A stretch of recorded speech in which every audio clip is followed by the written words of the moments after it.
So this is an example of a high level, clearly a level 9 project for portraiture based on the topic of emotion. He's used some of his images from his initial prep and his development and his final piece for the title page. So if we look at his first piece of initial prep, we see pencil work.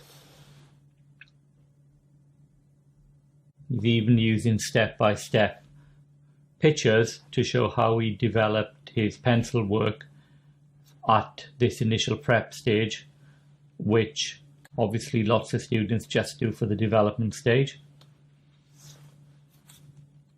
Nice quality drawings and studies. We've gone to painting. He's done another member of his family for coloured pencil work. A relatively small piece of work, but a high quality piece of work. Even looking at different coloured pencil techniques. If we look at an example of some painting, again, not a full face, but a high quality piece of work of somebody who's displaying a different type of emotion and a different member of his family.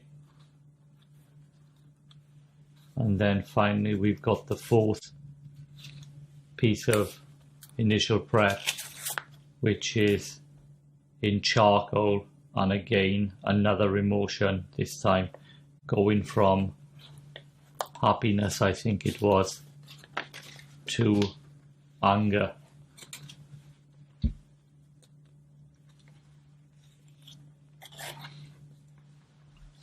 So if we now look at the work for the black sheet for the exhibition, we see 4 very high quality pieces of work, highly finished in pencil, coloured pencil, watercolour and charcoal. There are no photographs on the sheet because it is completely engulfed by these 4 pieces of artwork.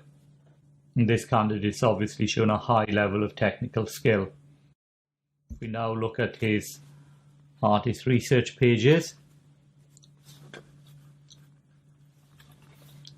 so he's looking at a super realist artist, somebody who paints and draws in a way which is almost photographic, highly realistic. This artist produces mainly monochromatic work, black and white work. You can see there's a good level of analysis of the work and picking out the key characteristics, the emotion, for example, displayed by how this woman in this painting clutches her hand to her dress. More general information on the artist's work. And even looking at another, bringing in another super realist artist on this little flap out area there, who works in a slightly different way.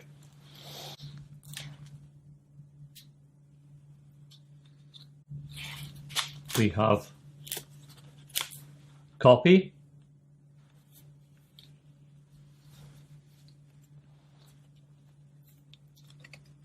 and we have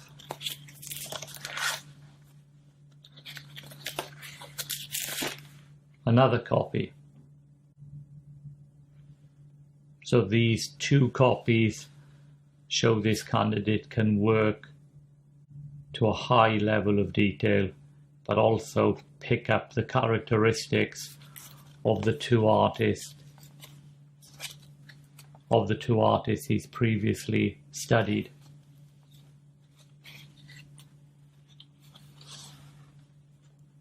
Then we have an analysis of this realistic piece of work, but it's very stylized with the cross-hatching and the use of lines to create up the image.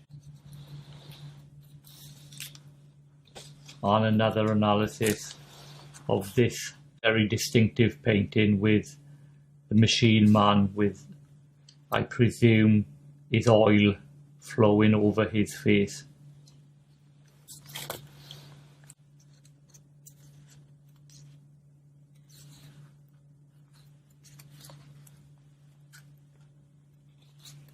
And then if we look at how he's picked up some of the things he's learned by looking at these artists on his first piece of development, he's got this idea of something flowing from the eyes. Another high quality copy. And he's obviously learned something by copying from this, which he can put into his own work. So this is his first piece of development work. If we look at his second piece of development work, this image of the hands in front of the face, a little bit of colour dripping onto the lips.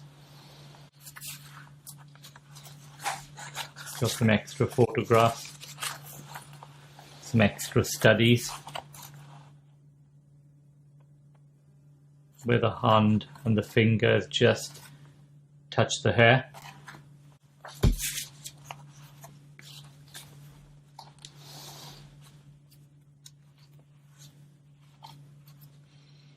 And finally, we have a third piece of development work, which is this nice long thin format where there's more blood, more dripping onto the face. We see step-by-step images of it being completed. We see a practice piece of artwork for how the blood or whatever he's used, some food dye perhaps, for his photographs drips onto the lips, trying to get the details of into the lips. That's a perfect example of why you should do and why you would need to do some artwork for some development, just to solve some of the problems which might emerge in a development piece or a final piece.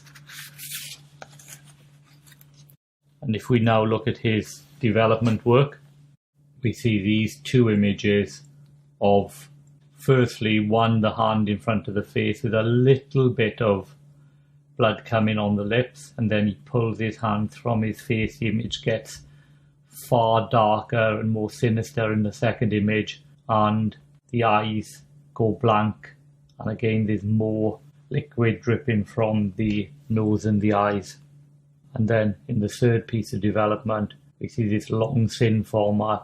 Again, takes it to the next level of the emotion in the piece, the level of blood, the way the head looks quite tilted and despondent.